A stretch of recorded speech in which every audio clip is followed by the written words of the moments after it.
Ladies and gentlemen, the following segment of the podcast is presented exclusively by my favorite college in America, Hillsdale College, which proudly refuses every penny of government funding to remain independent. Thank you for listening, and my sincere appreciation to Hillsdale for their sponsorship. It's all quiet in the underground bunker. Doors closed, locks bolted. But the Great One isn't just resting on his laurels. He's making sure your weekend is even better by giving you his best. This is the best of Mark Levin. I want to spend a little time with you on this because there is now a full-scale effort by Biden, by his surrogates and the media, the Democrat Party, to make the suggestion that Joe Biden has the power to violate separation of powers, to seize from Congress its core function.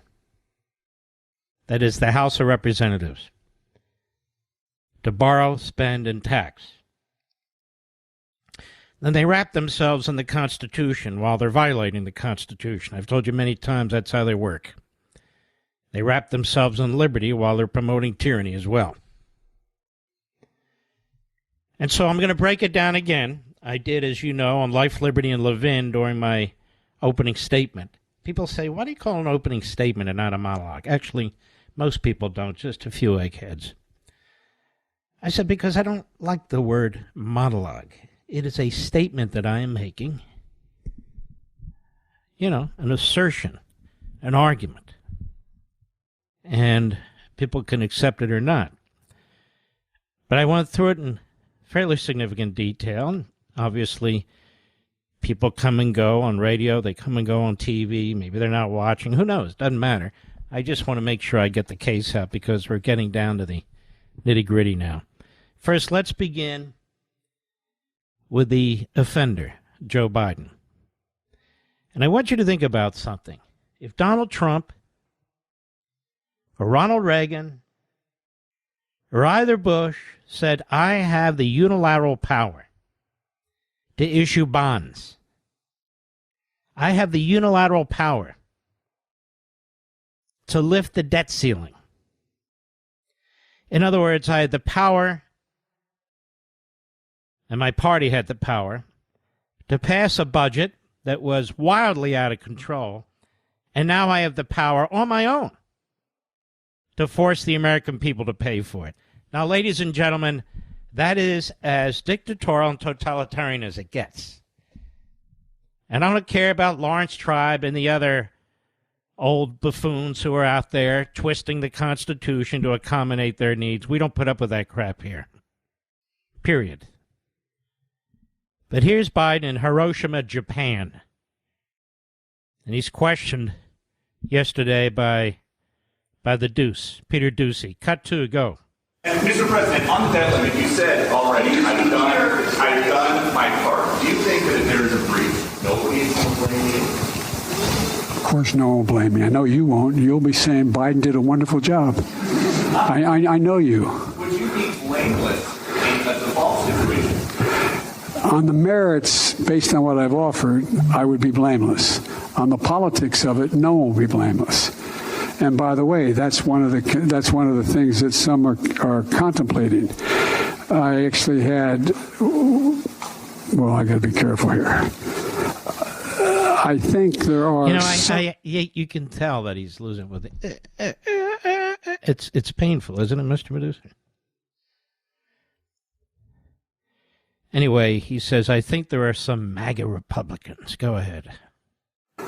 MAGA Republicans in the House who know the damage that it would do to the economy. You know, this is really frustrating and outrageous. He acts like MAGA Republicans, that is, Republicans who have and do support Donald Trump in the House. And by the way, 75 million of you. That somehow you're the kamikazes, speaking of Hiroshima, that you're the kamikazes. That you're the ones who want to take down the economy. He's spending like a drunken Marxist. He's demanding that Republicans raise the debt ceiling for his spending and McConnell's spending. They're saying, no, we've got to start to trim this budget, trim the sales, and they're not even talking about a massive amount of money. And so now there's MAGA Republicans who want to take down the economy. This guy is, as I've told you before, a lousy, nasty street politician. And as I've said over and over, he's just a serial liar. That's all he is. Go ahead. Because I am president and presidents are responsible for everything, Biden would take the blame, and that's the one way to make sure Biden's not reelected. Aren't you Biden? What do you think? Biden's not. No. You're not even in the United States when you're making these comments. You're in Hiroshima, Japan. And as McCarthy has said repeatedly, for 97 days, by my calculation, that's over 3 months, he couldn't get a phone call or a meeting with Biden. Now, here's why. Because Biden and the Democrats figured they could play chicken and the Republicans would buckle. They figured the House Republicans wouldn't stay united. They were wrong.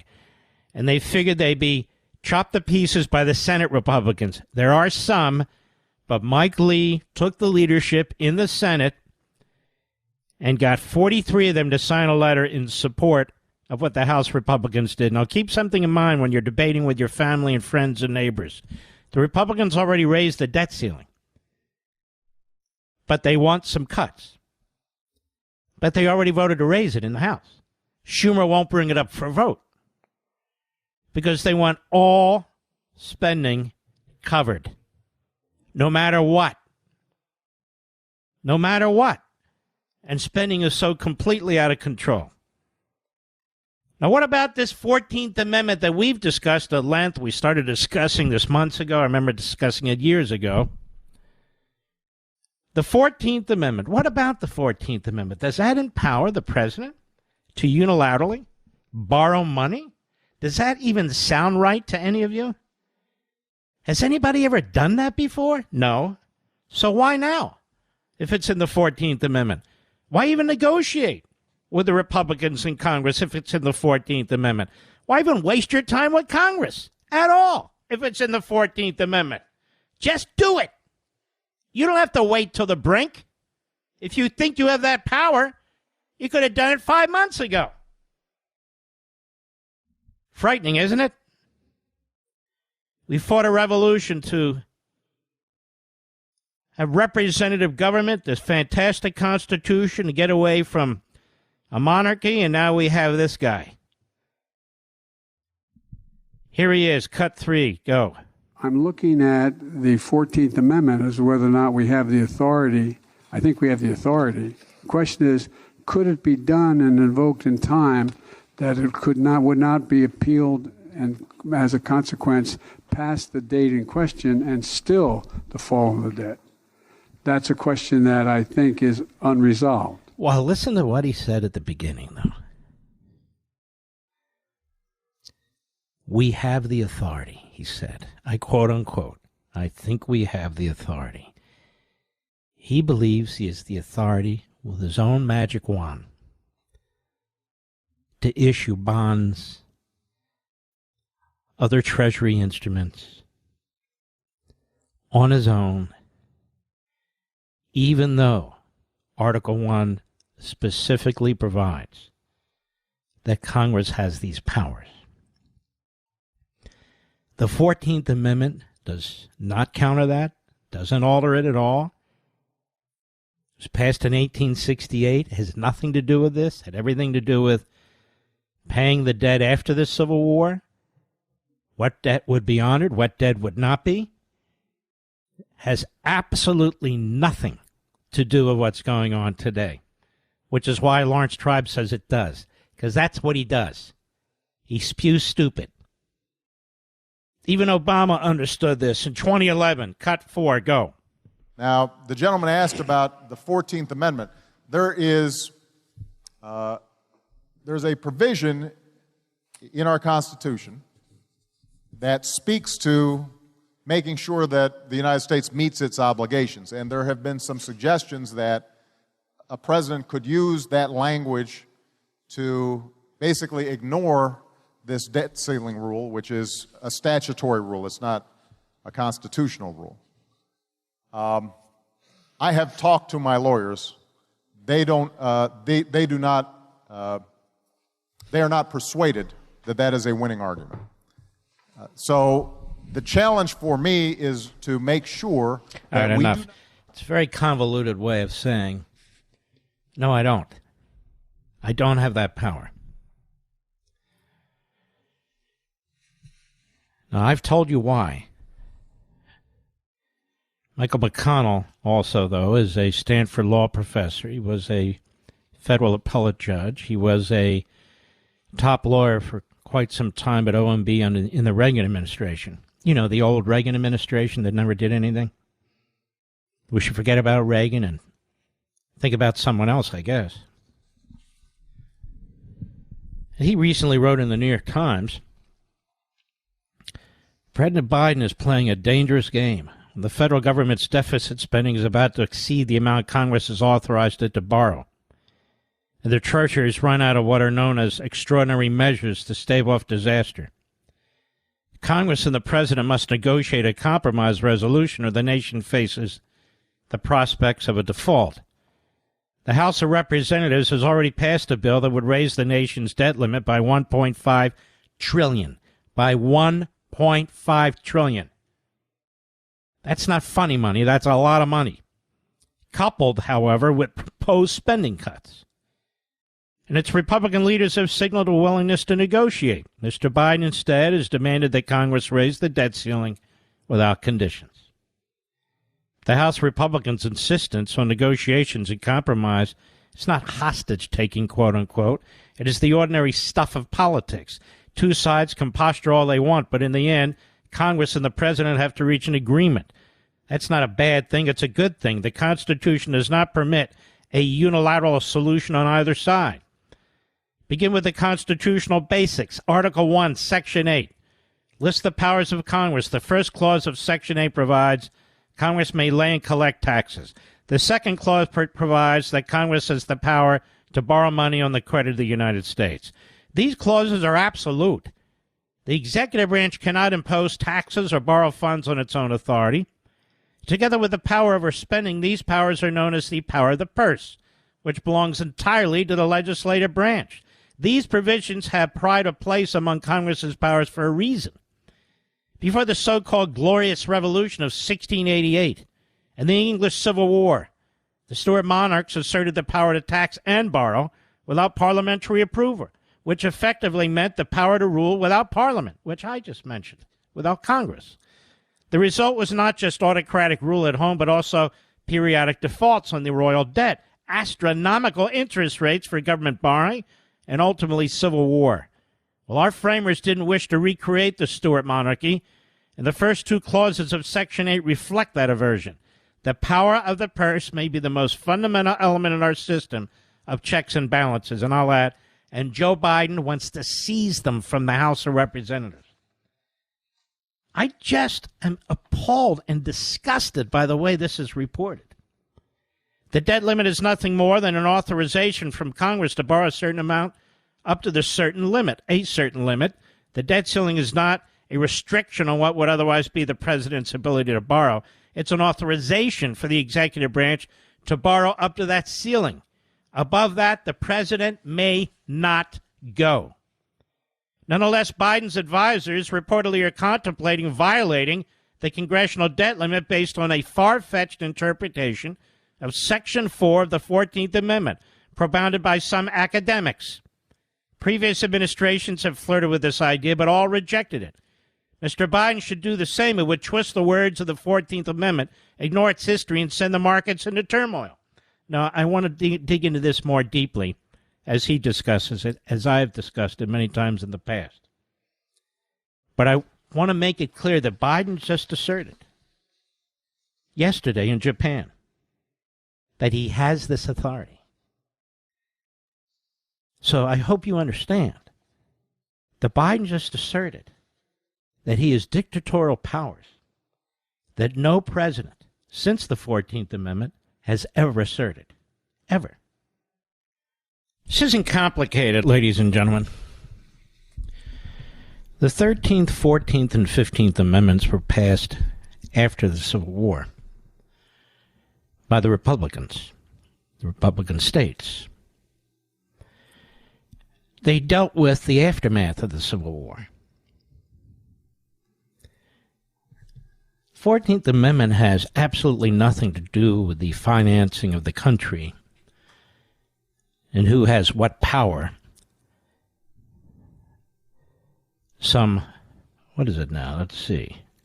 Almost 120 years later, ended in 1865. Or more than that. My math here is not great. 160 years almost. But that said, states would never have ratified an amendment that would give the power to raise money, to pay off debt to the President of the United States. Ever. And they didn't. And neither does the language of the 14th Amendment. We're going to get into this now, as we must, unfortunately. I feel like we're in this endless position of having to defend the Constitution line by line, almost word by word, every damn week. But that's what we'll do if we have to. Mark Levin.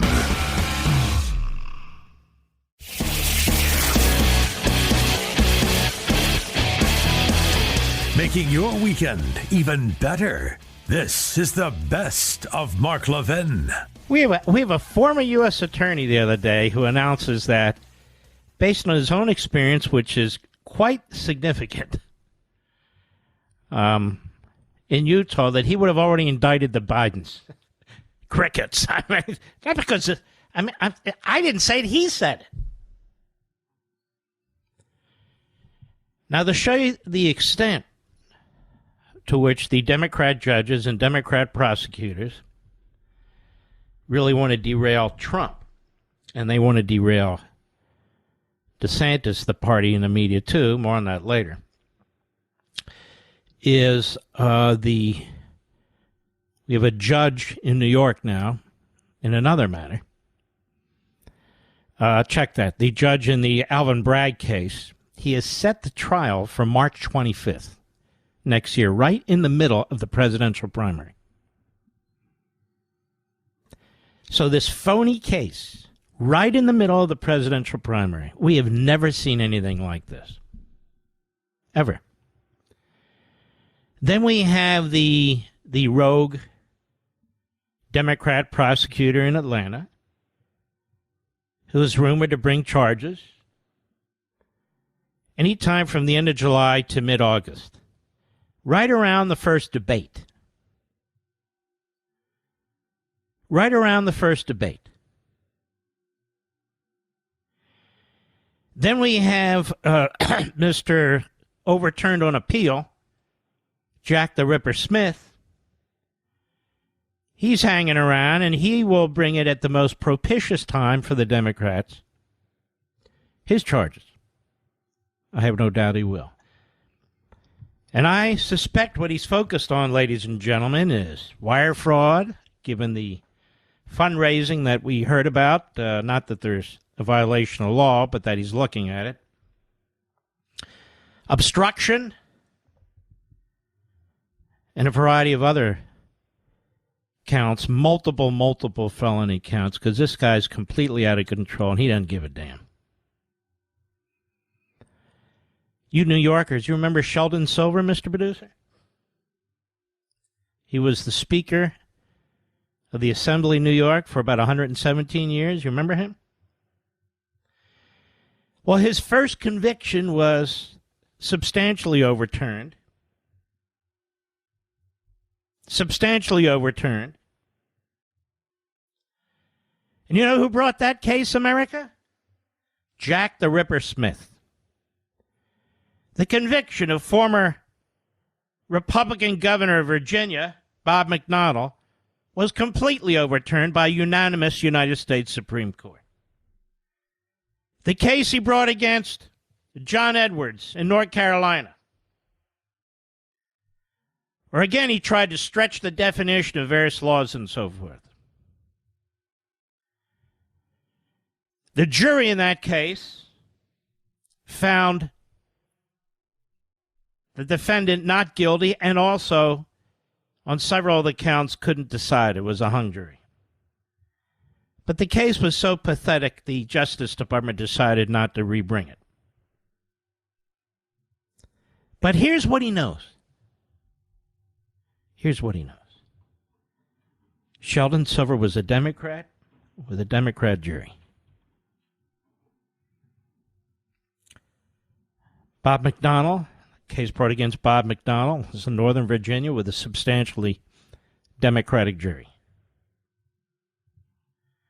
But even more important, a judge who didn't understand the law.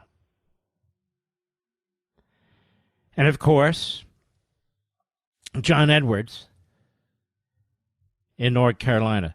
The problem here is Trump would be brought in a case in Washington, D.C. 93% Democrat votes. I mean, a fifth grader could bring a case like that. So you have to rely on a prosecutor who's virtuous, good temperament, and Jack the Ripper Smith is neither of those, as he's demonstrated. Remember Andrew Weissman? Remember that little nerd, that little freak, that little fraud? Andrew Weissman! Remember him? I'm doing the German Weissman. Well, he said the other day that Weissman has been called a Doberman. But compared to Jack the Ripper Smith, he's a golden retriever. Did you know he said that, Mr. Producer? He's actually always been a Yorkie. A Yorkie. And I like Yorkies, but not as prosecutors.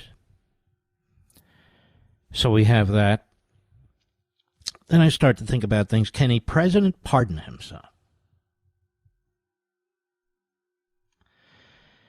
You see, Donald Trump has more reason now than anybody to run for president, except maybe Biden.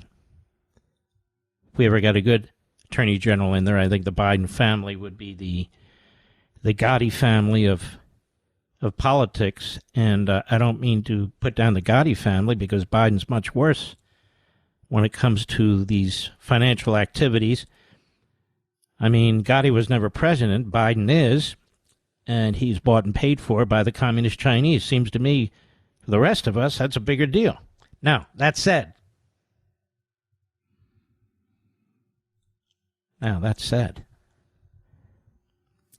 Trump has more reason to run and not get out than any of the others. Because in a federal case, he does indeed have the power to pardon himself, as any president has the power to pardon him or herself. Now, you'll hear all those pseudo-intellectuals, pseudo-professors, pseudo-lawyers, and jackasses alike who will say that's not true. But they should, for once in their lives, put aside their politics and look at the Constitution. Ilya Shapiro, who's a libertarian law professor, or was, by all accounts, highly reputable, no Trump fan. But he asked this question. As the Trump presidency draws to a close at the end, a couple of years ago, a question that came up periodically during his tenure is now resurfaced. Can the President of the United States pardon himself? In their new book after Trump, Reconstructing the Presidency, Jack Goldsmith, head of the Office of Legal Counsel, the elite Justice Department unit, that's essentially the executive branch's legal conscience, under President George W. Bush, and Bob Bauer, White House counsel, under President Barack Obama, acknowledged that self-pardons may be possible, but suggest, among other reforms, that Congress should also make clear that a self-pardon is not allowed and cannot be the basis for immunity from federal criminal investigation. Of course, they're both dead wrong. Mike Ludick, highly respected former Fourth Circuit judge, remember Mike, an OLC head under George H.W. Bush, recently argued against the availability of self-pardon in light of constitutional structure. Of course, Ludick has no idea what the hell he's talking about. They're both wrong. A president has the absolute right to pardon. There's no limitation in the federal area Absolute right. How do I know it? The Constitution provides no limitations. None whatsoever. All that Article 2, Section 2 says is the President, quote, shall have power to grant reprieves and pardons for offenses against the United States, except in cases of impeachment, unquote. That's all it says. It doesn't say he can't pardon himself or anything of the sort. So while Goldsmith and Bauer and Ludig no doubt spent hours and hours with a very sharp pencil, sitting in their basements in their boxer shorts, trying to figure out, we've got to figure this out, much like this clown Lawrence Tribe, claiming the 14th Amendment somehow empowers the President of the United States to destroy the House of Representatives. There is no limitation. And as Shapiro writes, this discretionary authority is purposely broad because it serves as a check on fundamental injustices in other cases where the law is an ass. In that sense, presidents should use it more often. It also facilitates national healing after political crises. George Washington used the pardon power after the Whiskey Rebellion. Abraham Lincoln after the Civil War. Jimmy Carter for draft dodgers after Vietnam. And we have Stanford law professor, former federal judge Michael McConnell has explained that 2 days before the Constitutional Convention approved the Constitution, a move to narrow the pardon power because, quote, the president himself may be guilty, unquote, failed. It failed. Despite support from Mr. Constitution himself, James Madison. As James Wilson, who would become a member of the first Supreme Court and was a delegate to the Constitutional Convention from Pennsylvania, specifically Philadelphia, as he argued, if the president, quote, be himself a party to the guilt, he can be impeached. In other words, he can be impeached and potentially removed.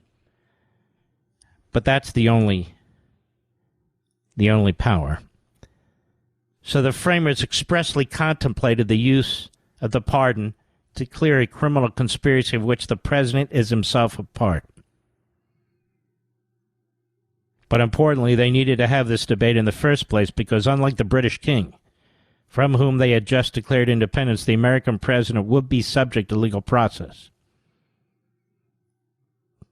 But they considered impeachment to be a sufficient check on potential abuses.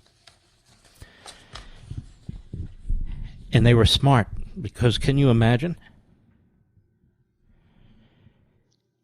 We have 1,000 prosecutors in this country. 1,000. We have about 12 to 14,000 elected chief prosecutors. And of course, we have 93 United States attorneys, in this case under Biden, appointed by the opposition, the Democrats. Approved by the Senate, yes, but they could approve it even if every Republican said no. And so you could imagine a president would be subjected to the potential of criminalization, particularly by a Democrat party like this. I want you to think about these things, why the framers were so brilliant, and why we have people who pretend to be brilliant, holding high offices and other positions, who try to substitute their lack of wisdom for the framers' wisdom. Whether it's the budget deficit or whether it's the pardon clause. President shouldn't be able to pardon himself. It's never happened because we've never seen anything like we've seen today with respect to the attacks on this president. It's unprecedented. Absolutely unprecedented.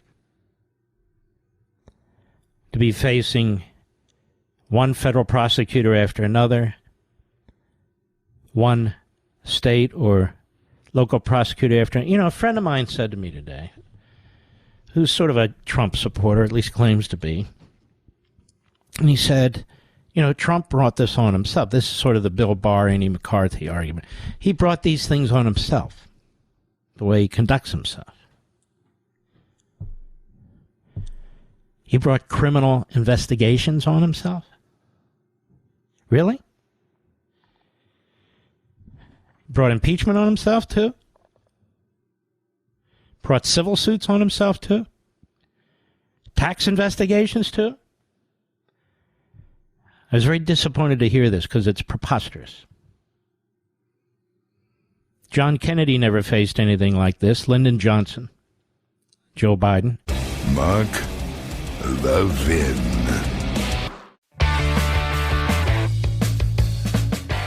You're listening to the best of Mark Levin.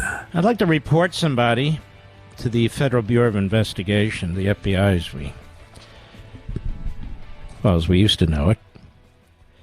Somebody who seems to be inciting violence in the streets.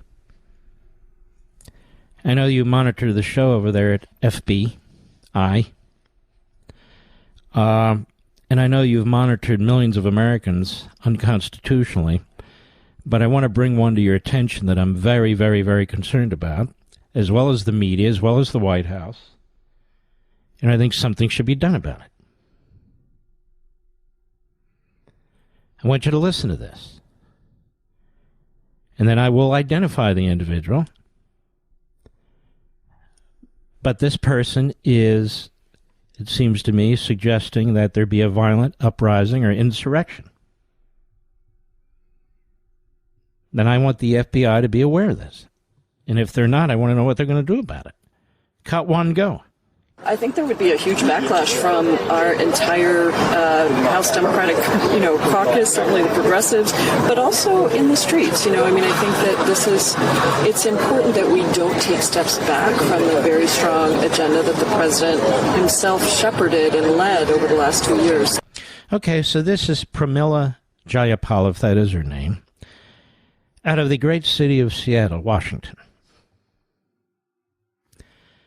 That's pretty much her district, as I understand it.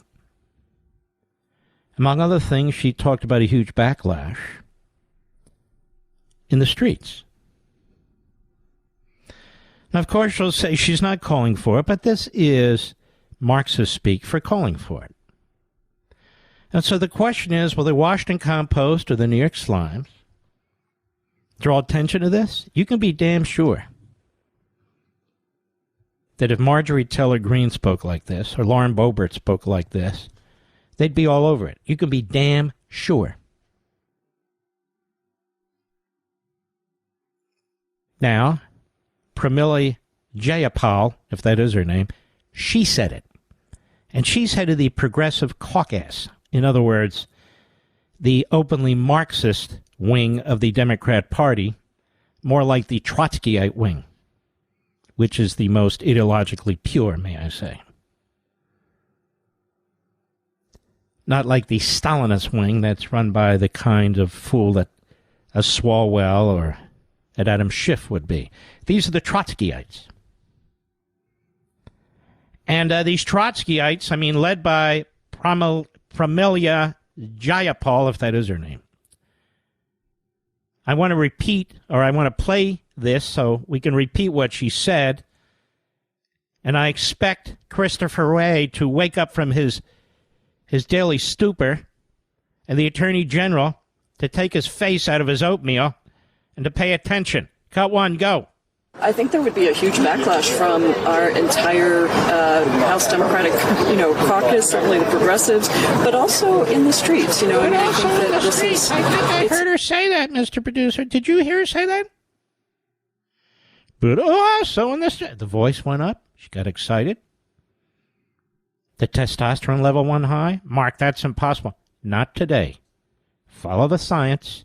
Even though it's science fiction, follow the science. I heard her. I think there would be a huge backlash from our entire House Democratic caucus, certainly the progressive, but also in the streets.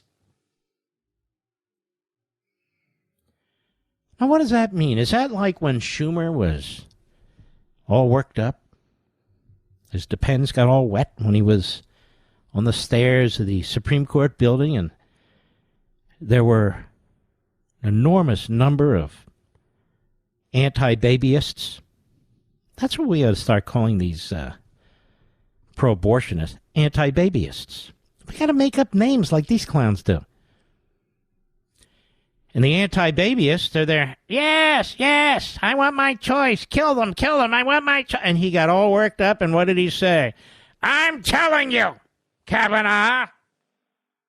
I'm telling you, Gorsuch. There's a whirlwind forming out there. And you better do the right damn thing. Oh, I misspoke. I didn't know what I was saying. The Republicans are twisting what I said. They're twisting it out of context. What did you mean? I meant the most gentle and nonviolent way, sort of a Gandhi-like way. I was just saying to them, please follow the law. That's what I said. But the extreme MAGA Republicans were twisting everything I was saying. But Pramila Jayapal, should we waste time inviting her on the program? Haven't we done that before, Mr. Producer? Can we try? Did the other one we invited the other night? Who did we invite the other day? So many leftists, so little time, so little response. I understand I'm not Chuck Todd. I don't have a third grader's haircut. Who was it? Sonny Houston over there at the Pew. Ooh, Yenta Houston at the Pew. I invited her on the program. She wouldn't come on. I think it's a Jewish thing. I don't think she likes Jews, Mr. Producer. What do you think? I mean, they throw this stuff around. Do you not like me, Sonny Houston, because I'm Jewish? Is that it? Could that be the reason? Just curious. You have it so hard in America. Oh, it's unbelievable. What's her first name again? You used to know how to pronounce it. Whatever. Asuncion? No wonder it's Sonny. But her name shouldn't be Sonny. It should be Dreary. Dreary. That's her new name. Dreary Houston. Asuncion. And then we have Whoopi Goldberg, whose real name is Karen. Can you believe that? She's a Karen. Oh, my God. Then there's a gets stuck in your throat. AOC is the modern-day Aristotle. You must know this. And, of course, a female Aristotle. What would that be? A female Aristotle? What would that be? Aristotle? I don't know. And she's questioned by Raju. We got Raju, we got Pramila, we got Ocasio-Cortez. A whole rainbow coalition here. Cut to, go.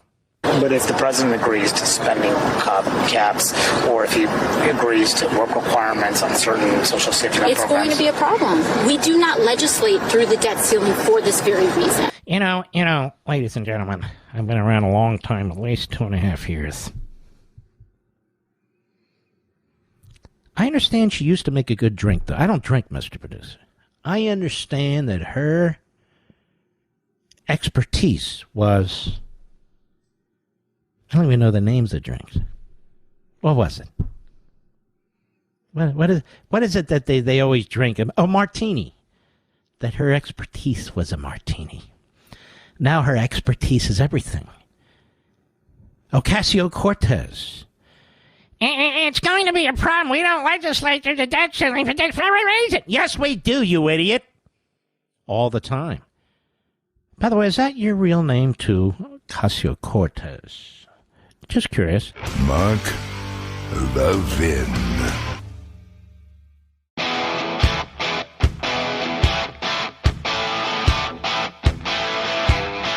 The Great One makes your weekend even better. This is the best of Mark Levin. I am sick and damn tired of the Democrats and the media and these fraudulent, phony academicians telling us that the Constitution allows the Democrats to destroy our economy when it gives them no such right. Now, I will ask you, because you've been listening to this program, many of you for years, some of you for months, but most of you for years. Do you think the framers of the Constitution, even more, do you think those who adopted the 14th Amendment both supermajorities of the House and the Senate and the state legislatures, would have agreed to give a president the power to not only submit a budget, but to fund the budget if Congress didn't go along with them? Now, is that not asinine? That's never been done in American history. They can't find a single syllable that was uttered at the time, either in Congress, certainly not by the authors of the 14th Amendment, or the state ratification conventions. Not one person, not one sentence, nothing that supports their claim. They take completely out of context half of a sentence in the 14th Amendment, in Section 4, that has absolutely nothing to do with today's budget, with today's debt, with today's spending. But the Democrats do not want to negotiate a reduction in spending. This is how presidents in the past have avoided this situation. But the Democrats today are more Marxist, more radical than ever before in our history. And they're saying you do it our way or we're attacking the economy. Now, they have their propagandists out there in the media. They have the likes of Hakeem Jeffries, who is a known liar, lied about his own past in supporting his uncle, and his uncle's anti-Semitic and anti-American statements. But more on that another day, as we've discussed it at length before. And now they're saying the Republicans are the ones who want to default on the economy.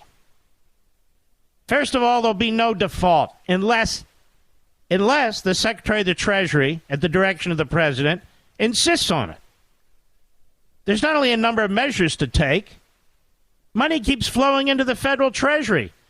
The next big amount of money flows in on June 15th. Now, the Treasury Secretary knows this. She's sitting in the building where they watch this. And that will be about $350 to $400 billion. Just as it did this month, and the month before, and the month before that, and every other month. The Democrats spend too much. The Republicans, under McConnell, voted to spend too much.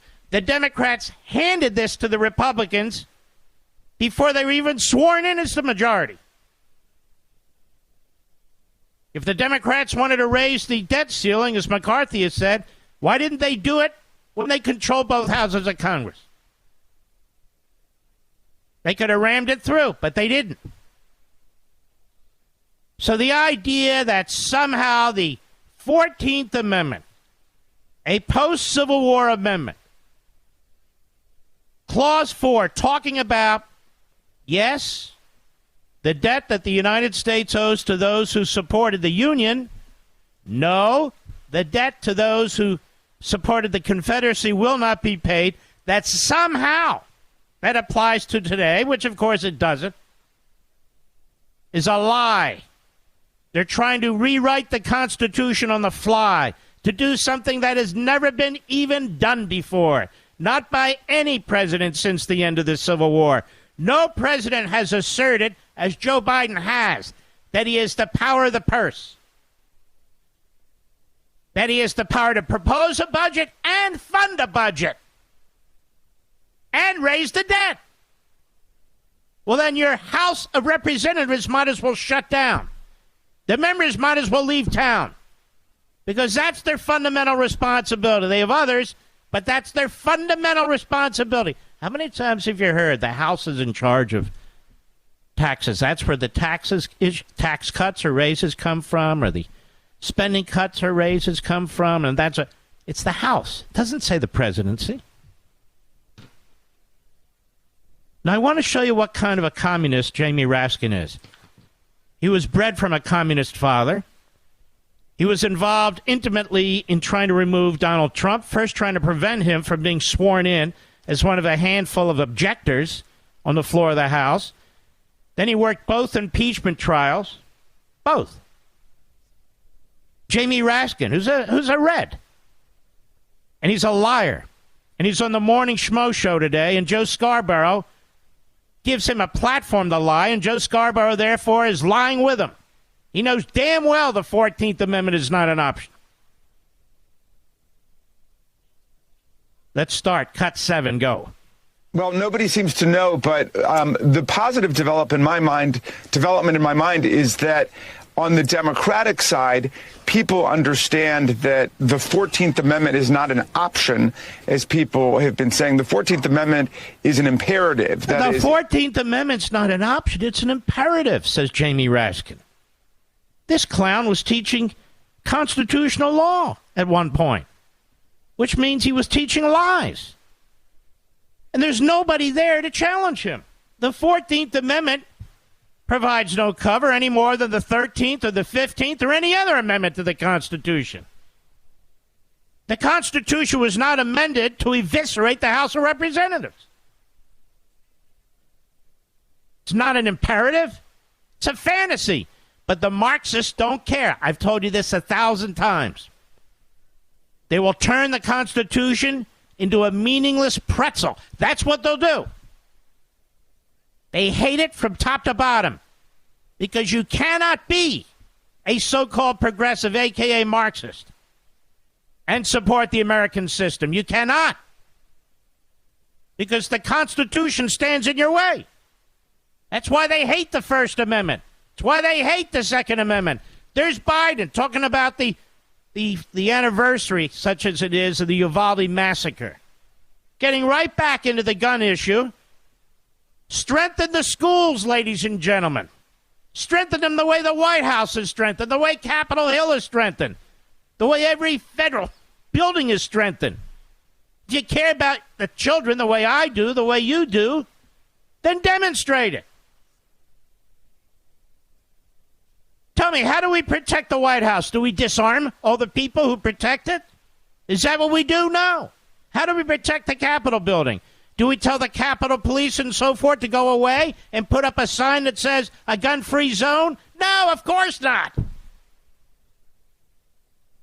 But that's Biden today. Sick. Go ahead. Framework for analyzing the problem. And Section 4 says that the validity of the public debt shall not be questioned. No, it doesn't. It talks about the validity of the public debt, and then it talks about what is the public debt. Now, first of all, nobody's questioning the validity of the public debt.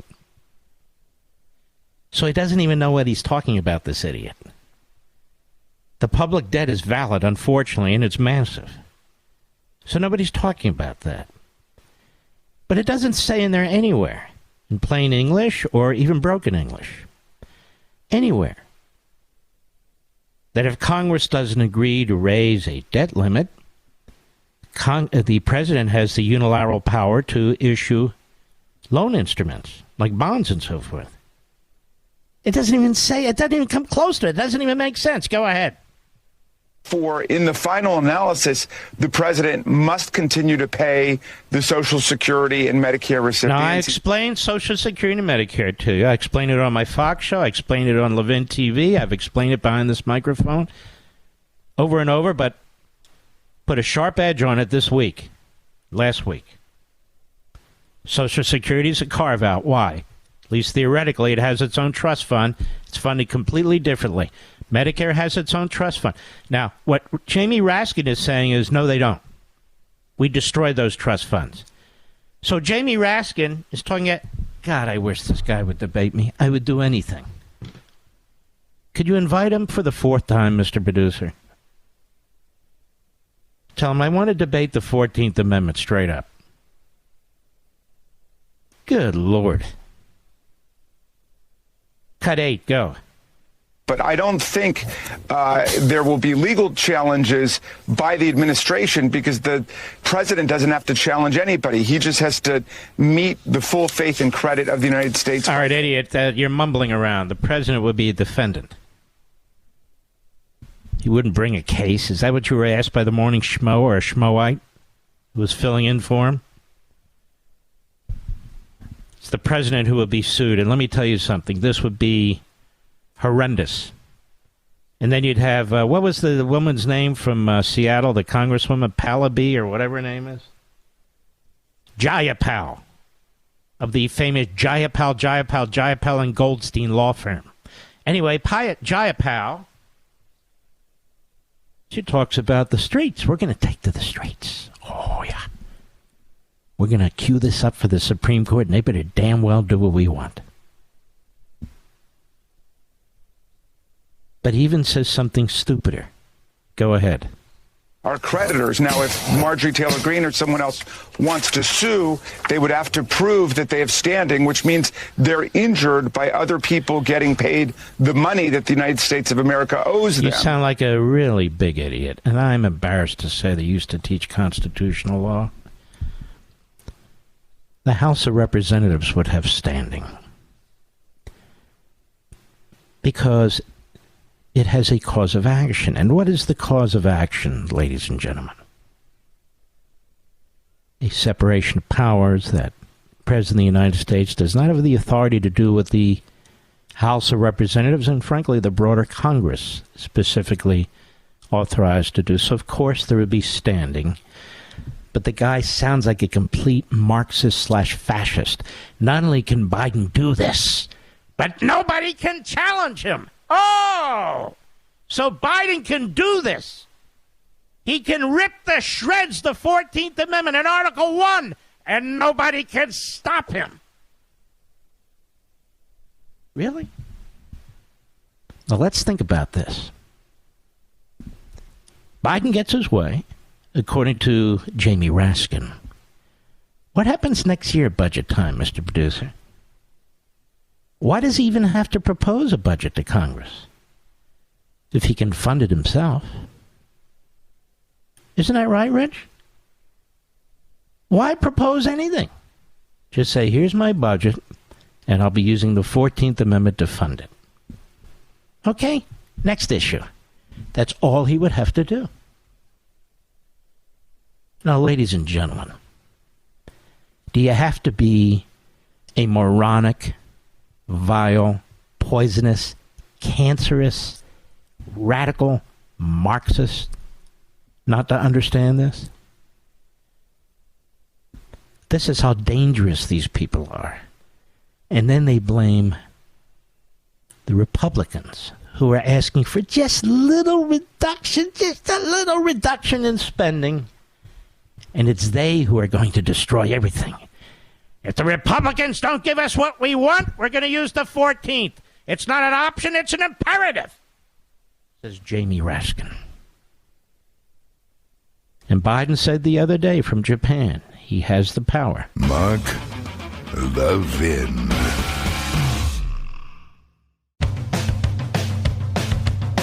We're giving you nothing but the best of Mark Levin. Here's something nobody's talking about, but we better pay attention to, and right now.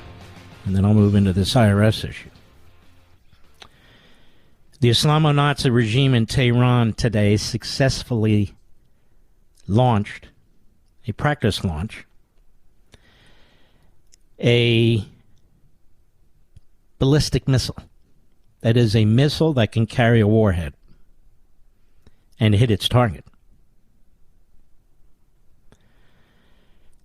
I don't know firsthand, but I suspect there are meetings within the Israeli government as I speak on what kind of preemptive activity to take. That can happen any day or any week. Of course, I would ask those who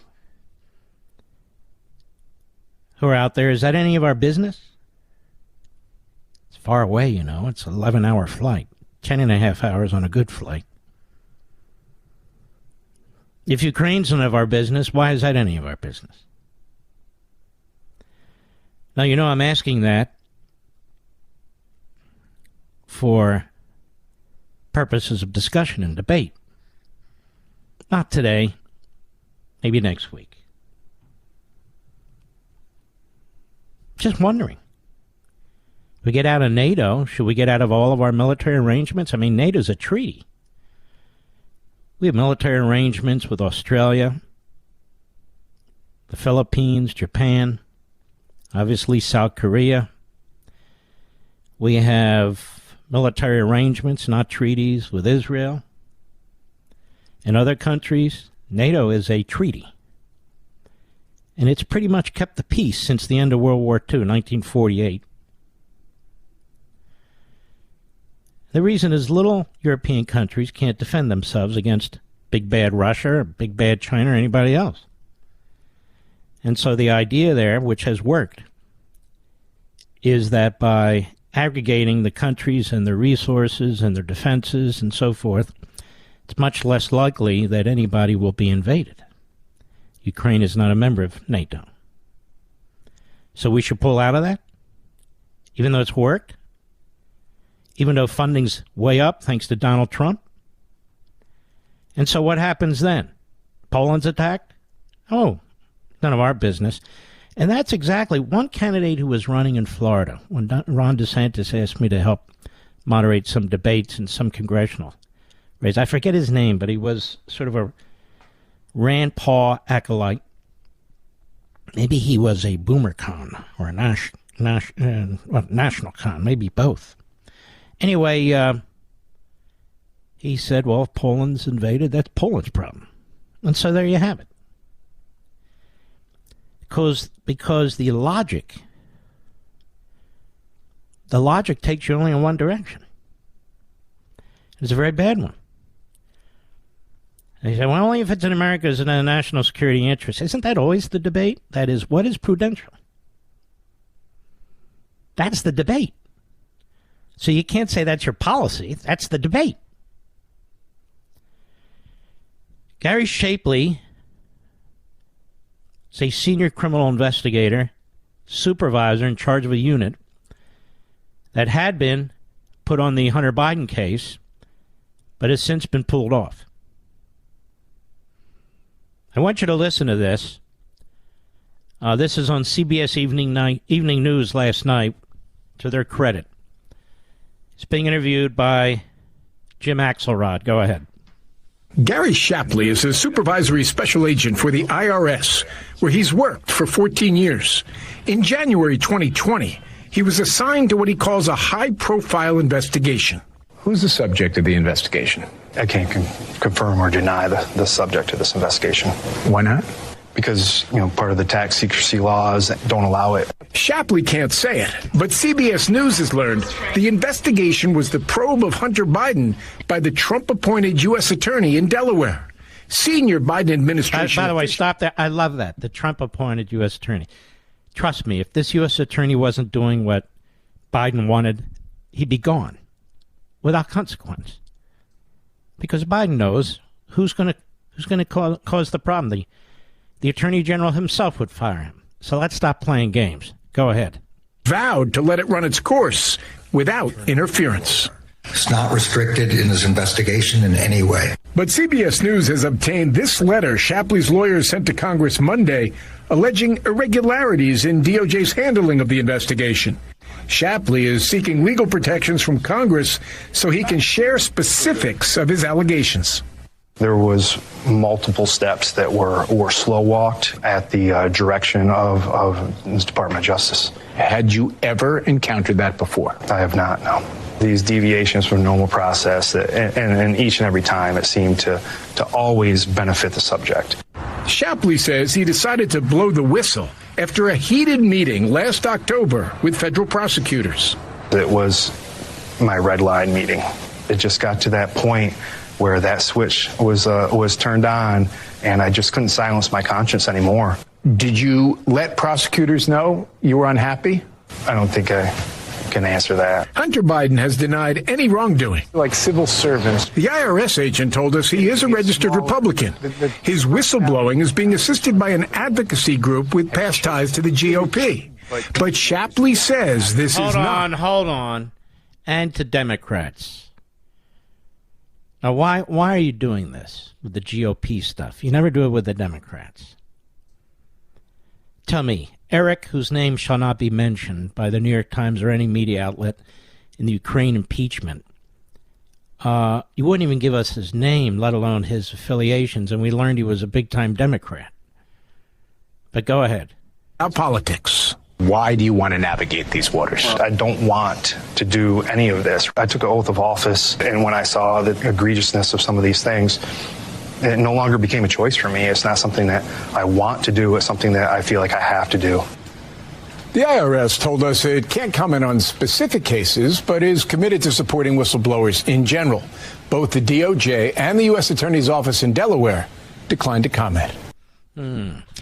We declined to comment, and you can't have any papers. There's not to be any oversight because we have our methods here, sources and methods.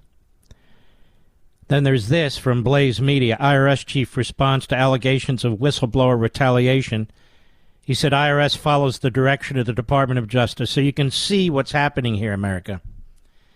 It's the senior so-called leadership at the Department of Justice, the Attorney General, the Deputy Attorney General, and all the rest of them. There are at least 2 IRS whistleblowers, one you just heard, one being a criminal supervisory special agent, that one. They claim the Justice Department has interfered in a high-profile criminal investigation, while the attorneys representing the supervisory agent have been careful not to name the subject. It's believed to be Hunter Biden. The responding to allegations of internal retaliation against IRS whistleblowers, the head of the IRS sent the House Ways and Means Committee a letter on May 17, denying the accusations, but he also suggested the Department of Justice is responsible for actions taken against the whistleblower who came forward last month.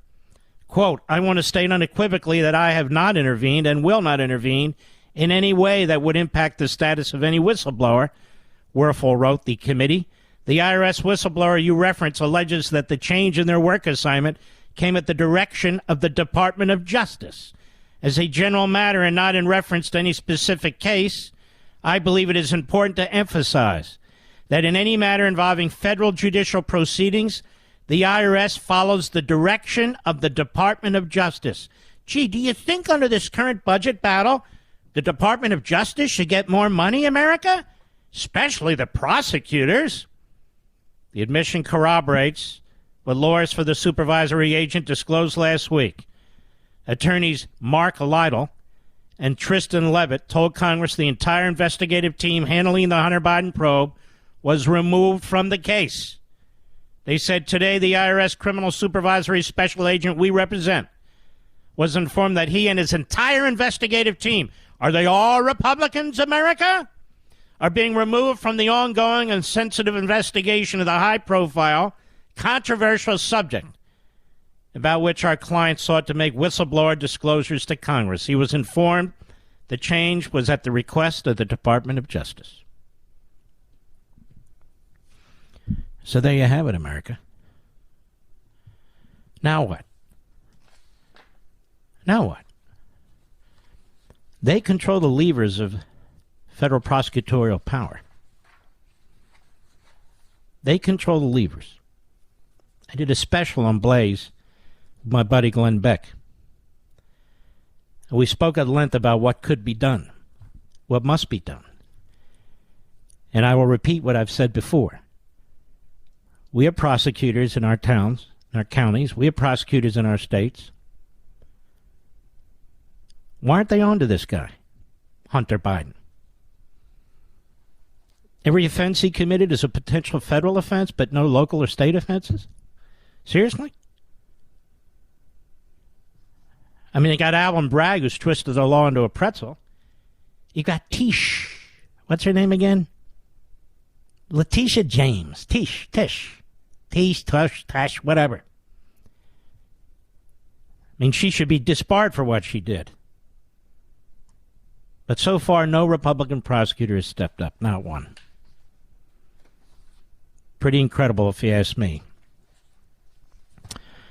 By the way, these are interesting times also for us here at the Mark Levin Radio Show syndication. We might be involved in a squabble in the next few weeks. I will let you know. I will let you know on all my platforms. We shall see. We shall see. So the question is, ladies and gentlemen, why won't Joe Biden cut money from the budget? Oh, and you know what the Democrats are demanding now? Tax increases. In the middle of an inflationary period, rather than slashing taxes so the economy can grow and the Fed has to do what it has to do with rising interest rates to control the currency under the monetary system, the Democrats who put us in this position are now demanding tax increases. How many of you can afford a tax increase right now? Now, you know it's not going to just be the rich. So how many of you can afford a tax increase right now on top of 87,000 IRS agents roaming the countryside looking for people to brutalize? How many of you can afford a tax increase right now? Well, Jayapal and Ayach and all the other individuals, that's what they're demanding. Communist China's on the rise. They're spending like drunken Marxists, because that's what they are. And they're on the move. They're on the move. And Bernie Sanders and Jayapal and Ayach, they insist trillions more in redistribution of wealth, trillions more for radical left-wing groups.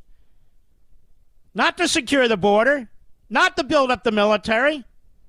No, trillions more to empower them. Now that won't go over well, would it? No, I don't think so. That's not really very helpful. Do you think? To the economy and so forth? The problem is Biden decided he's a chameleon. He is said many times, a street-level political hack. He's a chameleon. He pretends he was part of the civil rights movement. No, he was part of the segregationist, racist movement in the early 70s. We have a record for that. We don't have any records for his civil rights activity.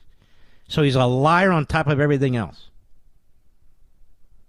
Then he decided he wanted to be president. So he became Bernie Sanders.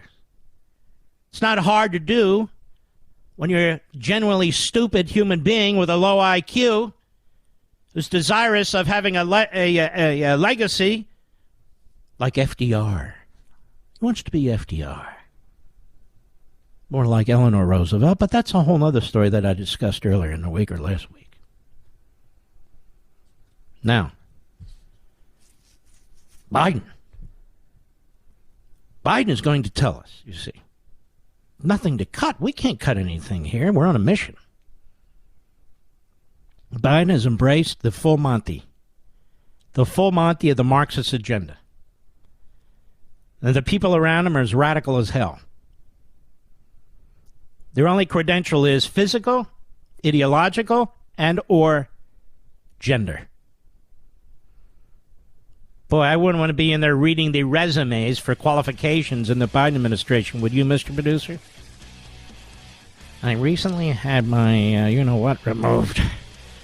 And by the way, I went to Harvard, and so we'll put that gal to the top of the list. Of course.